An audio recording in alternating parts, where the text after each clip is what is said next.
So how did that work where you got Frieza? How I got Frieza? Yeah. Like, Um, where'd you find her? Frieza. Well, I've known Frieza for a while. Pretty much since middle school, actually. Oh Uh, shit. yeah, we've known each other for a long ass time. She's known Steel for even longer than that, I believe. Uh, Does it always like get to you when people are like, yeah, y'all fuckers look like twins? sort of. Like I could tell he's pretty much like, God damn it. He's like, it doesn't help that we have the same first name, so it's all like, Cause I remember getting there. No, like I remember the first day I got there, and they were like, "Oh well, yo, this is Zaiah," and I'm like, "Who the fuck's ripping me right now?" I'm thinking like, okay, who's ripping me? You know, and they're like, and he's just like, "No, that's actually my name," and I'm like, "Damn." I'm surprised no one there has just was like, you know, Zaiah, if it doesn't work out as a commentator, you could totally be his manager and y'all could be the Zaiah brothers and shit. Jesus Christ. See if I need more of the. I already got the whole angels thing going on. I don't need that, but You are a soldier for that, by the way. I just want you to. yeah, Dude, don't feel bad. I spent a good year with the boys in the back busting my balls about the Black Thunder deal, so don't feel bad. Billy still loves to come like after he like gets finished dressing. He likes to come out with the shirt and just go like, call 1-800 Black Thunder for a good time, boy, and everybody like get their damn laughs and shit. It's horrible, and I'm just like, hey, that's fucking funny, okay. You know. Everybody likes to fuck with me on that, but dude, that was Revelations was actually a fucking crazy ass night.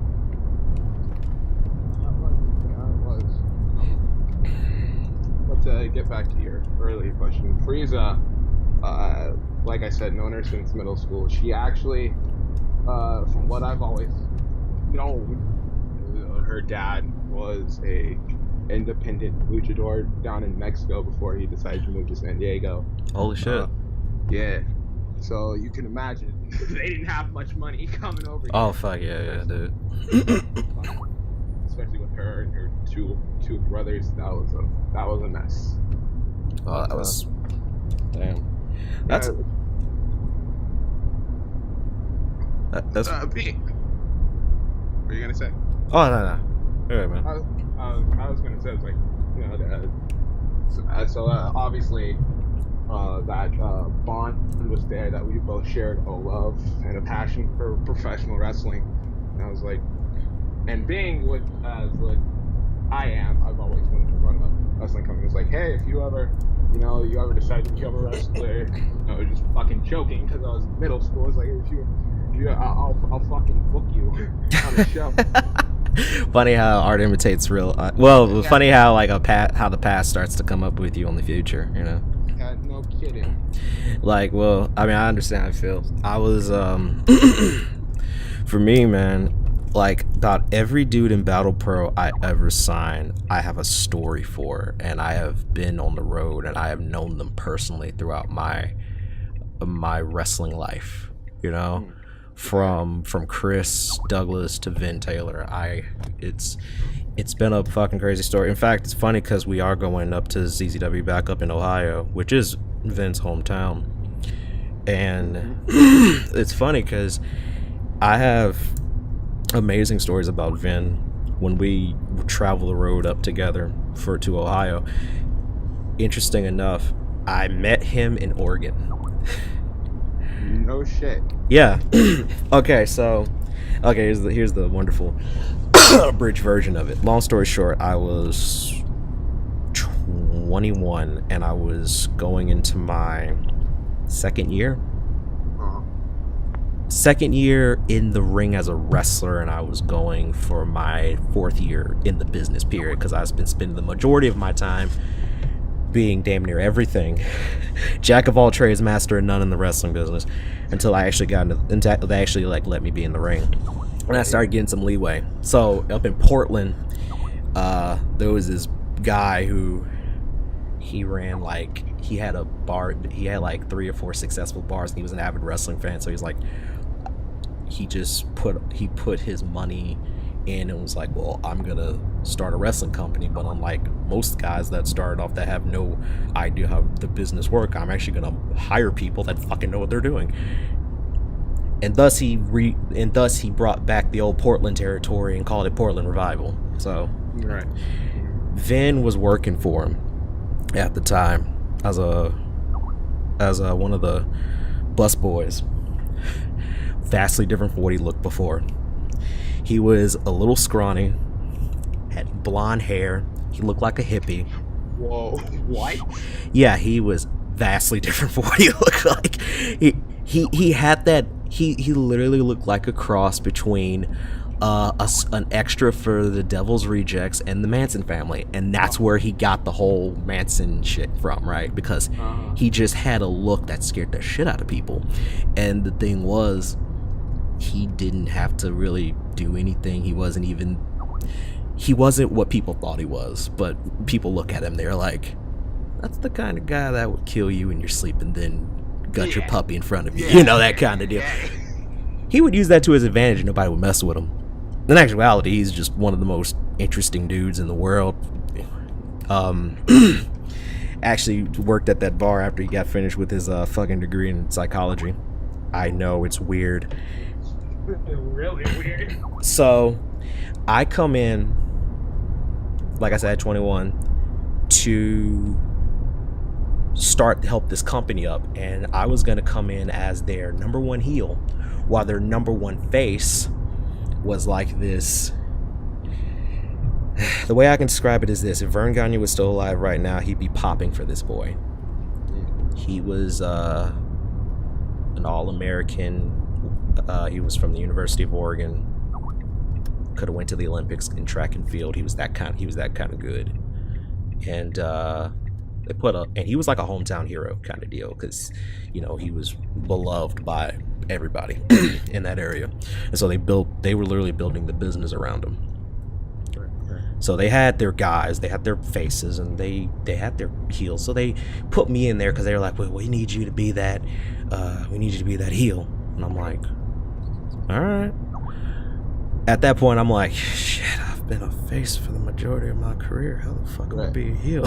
You know, like, I'm like, okay, I'll be a heel. I mean, but I was like, luckily, you know, I get to it. I mean, I've been around enough people in Tennessee the majority of my life. I know how heels work, so I'm good. Like, I feel like when you're given a role like that, it's like it's kind of like scary, but at the same time, you're like, all right, let's see how this goes. Yeah. So I was doing a few matches, and so what was happening, I just came in as usual, but I would do something where I would turn. So we ran, I think, a good couple of months, like 1 or 2 months, on their big show. That was when I was going to turn. During those months, I started noticing Vin's gimmick was not the gimmick he used to have. He used to just be, he had an ability there. Like, he could do things in that ring. He could work. He was still rough around the edges, but damn, at least he had a mind and he had a care to learn. Right. But couldn't get over worth a damn. Could not. Even when he had people in the crowd. Like, I'm not gonna lie, he got recognized because he liked to wear Chuck Taylors to the ring, like the very fucking high top Chuck Taylors, and he used to like come out to the ring, and they used to have he had fucking I don't know why the fuck this is funny to me, but he used to have like a whole group they called the Taylor Gang, and it wasn't like a Wiz Khalifa deal. It was just because his name was Vin Taylor, and he had a fucking group of people that loved him called the Taylor Gang. Right. And you think that shit got him over because it was just a small group of people that would fucking mosh when he come out to his music, because he came out to Slayer. And you think that got him over. No, it was just that one group. Everybody else is just dead. And every night he just be frustrated. He's like, I'm doing everything and I can't. He's like, just like, I'm doing everything and I can't fucking get over. And and I just think and I'm thinking and I'm like, and I think back on that one time I went to this bar with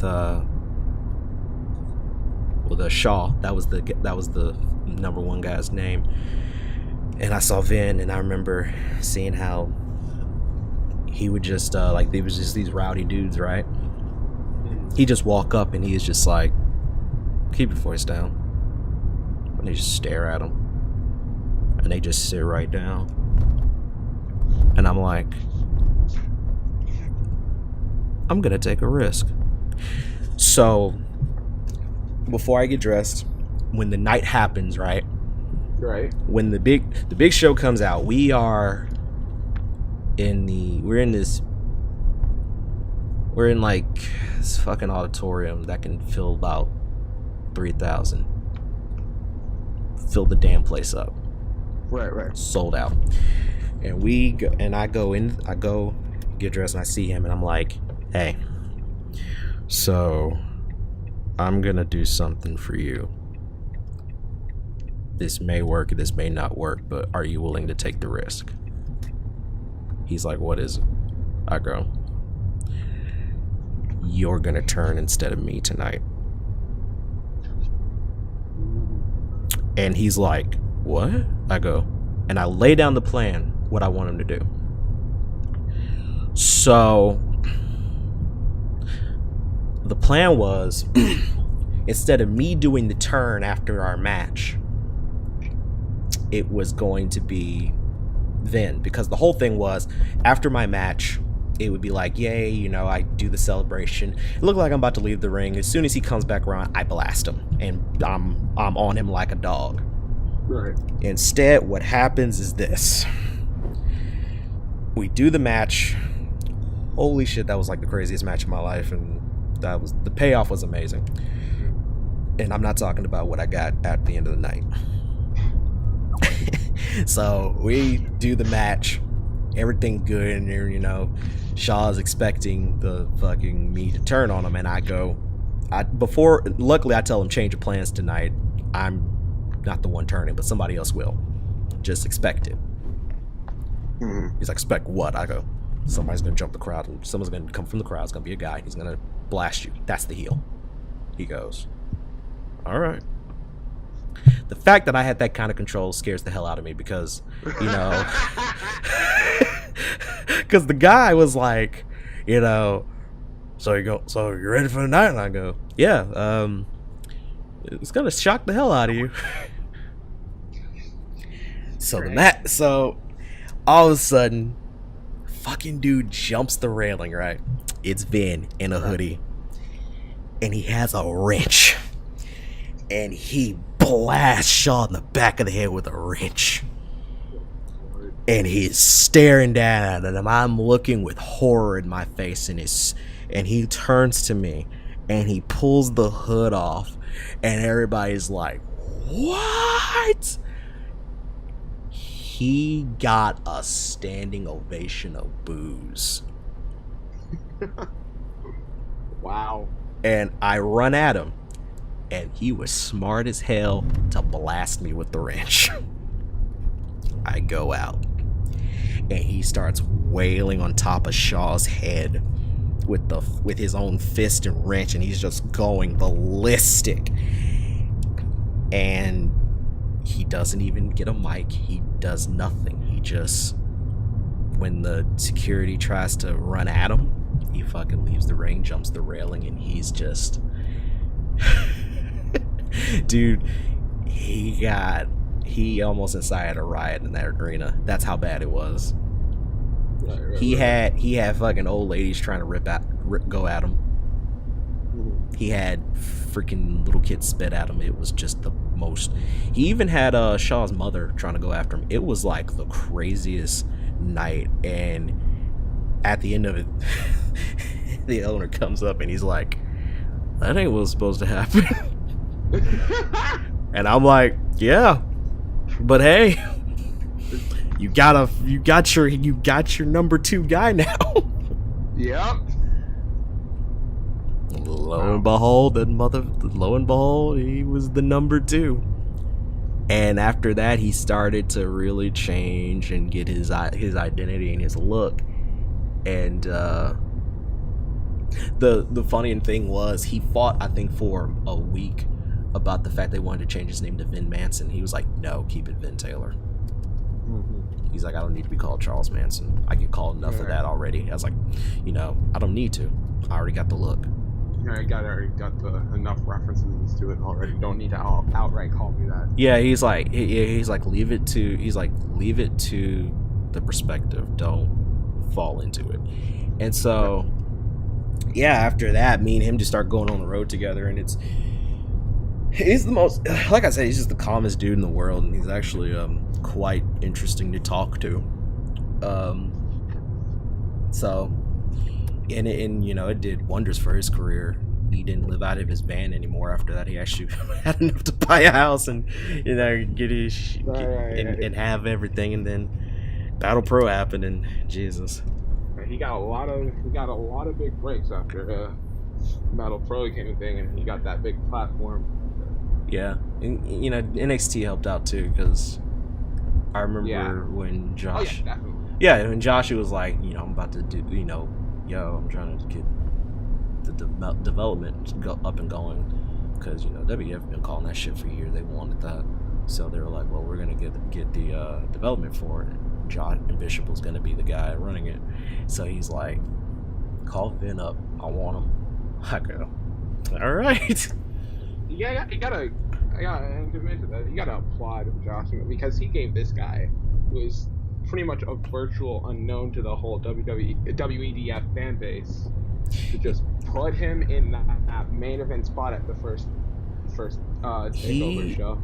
The moment Bishop came into Battle Pro's doors and he saw Vin, he just had like this twinkle in his eye, like, I want to see what that guy can do. I like that guy. Like, he did that for a lot of guys. Vin was like one of that ones for decades he wanted, because when he tried to venture out and do IPW, Vin was one of the guys he wanted, but shit happened and never came to be. But he fulfilled his wish with NXT and was like, I want Vin, I want Butcher, I want you, and that's what he came out to be. Yeah, I mean, like I said, it paid off for him. Yep. But in a way, it kind of reminds me with you and Vin.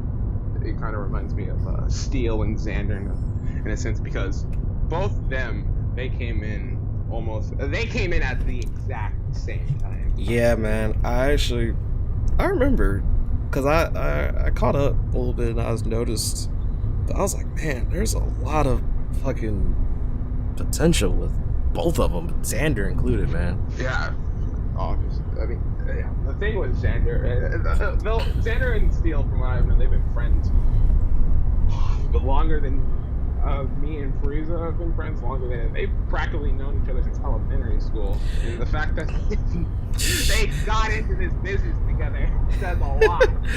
Like, I'll use every Southern tradition I can, like thick as thieves. They known each other since they were knee high to a grasshopper thigh and all that shit. Yeah. The thing is, I think it's because of the two knowing each other is why either of them are still in this company to begin with. Because Xander, like you said, he's got all the potential in the world. He's got all the talent, and I mean, that was showcased since the very first day he walked in. Oh yeah. The CCW training room. But the thing is, that cocky attitude. That's not a character. That's him.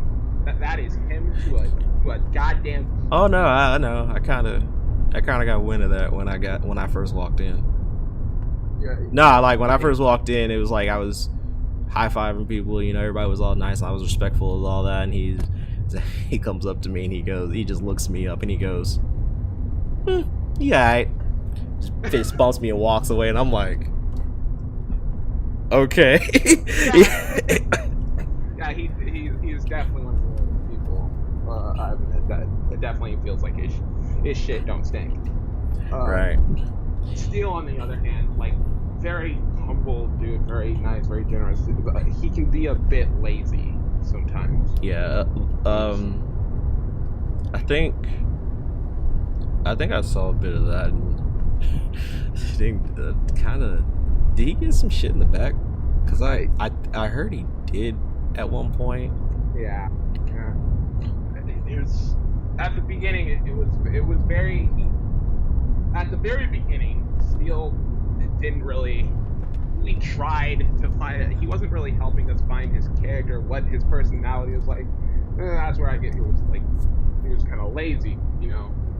But I feel like over time he's finally now getting into that, and I think that has a lot to do with Xander, because these two, I believe, bring out the best in each other, because since they're such polar opposites from each other, is like because they're best friends, they can argue and they can tell each other like Zaiah can tell Xander, hey, you're being a huge dick right now, and Xander can say, hey, you need to work harder.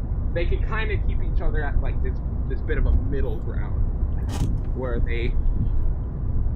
it's like they mesh so well because they're so different and they've known each other for so long. And I think they are the reason why they are continually progressively getting better and better.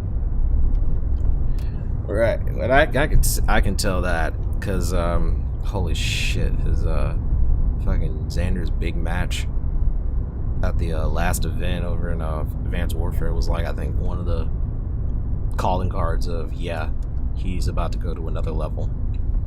He knew that this match with Omega could either make him or completely expose him. Yeah, and you know Omega. We don't need to talk about. Oh Omega. no, that's fucking enough said, dude. But dude, enough fucking said. I don't even. Yeah, he's one of the best athletes going right now.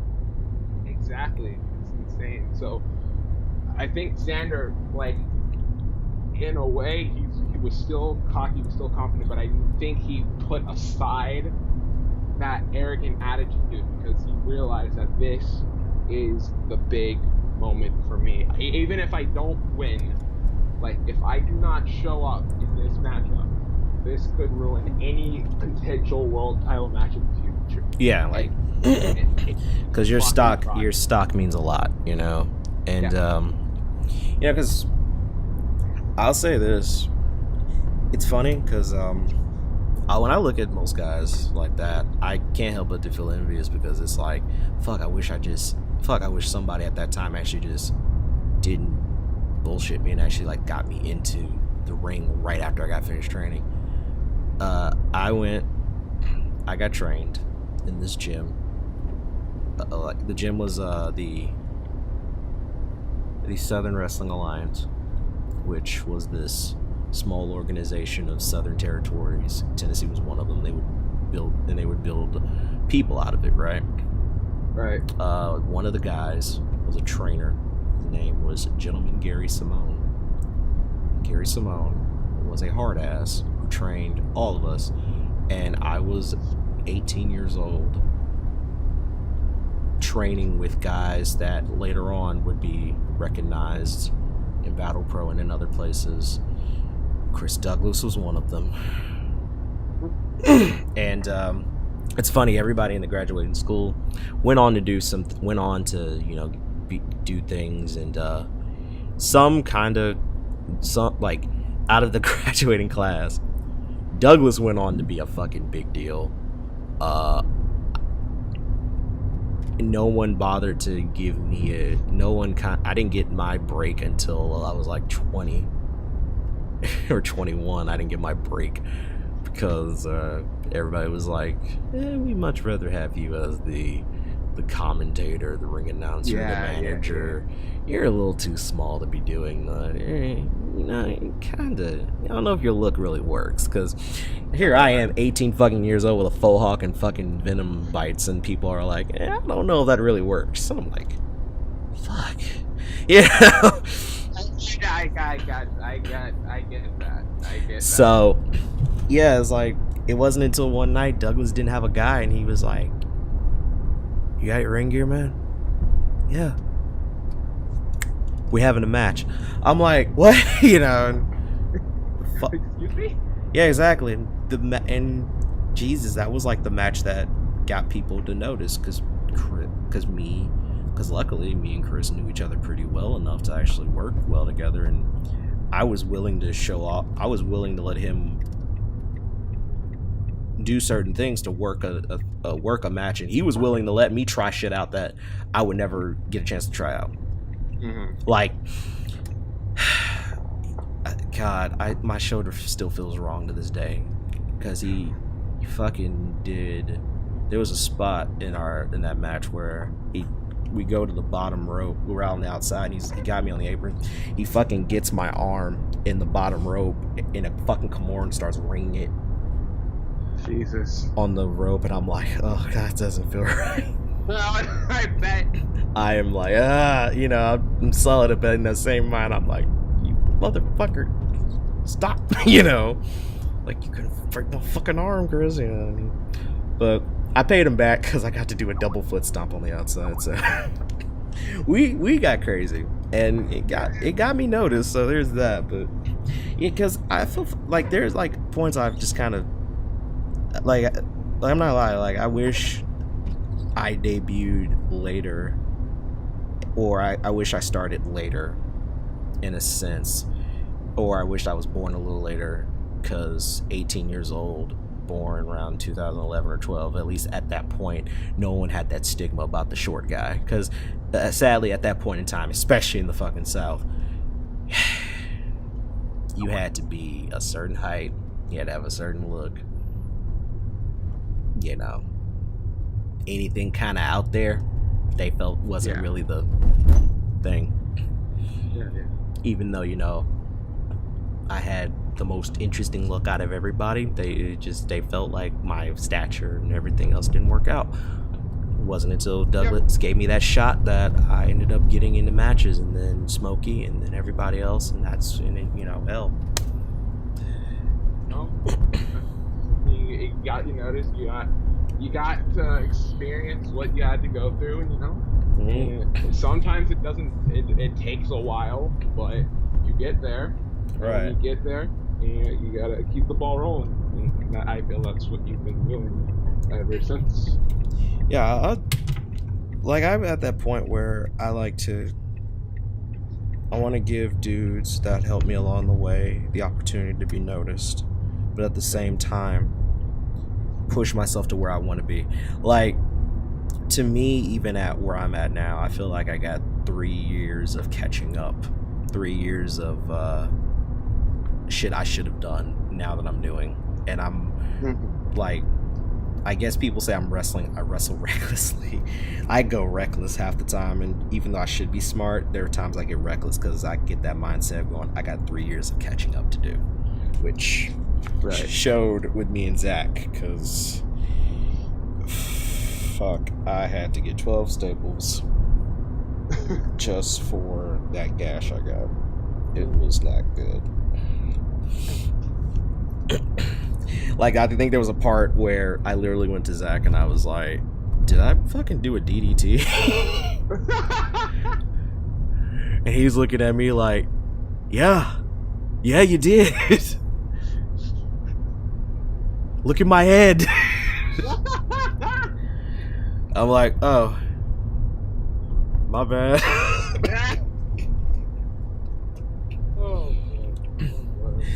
Oh shit, I'll say, man, it's fun as hell sometimes, because this is like a story of my life. Sometimes I like to go on the road with a few guys and shit, you know. You got a lot of stories.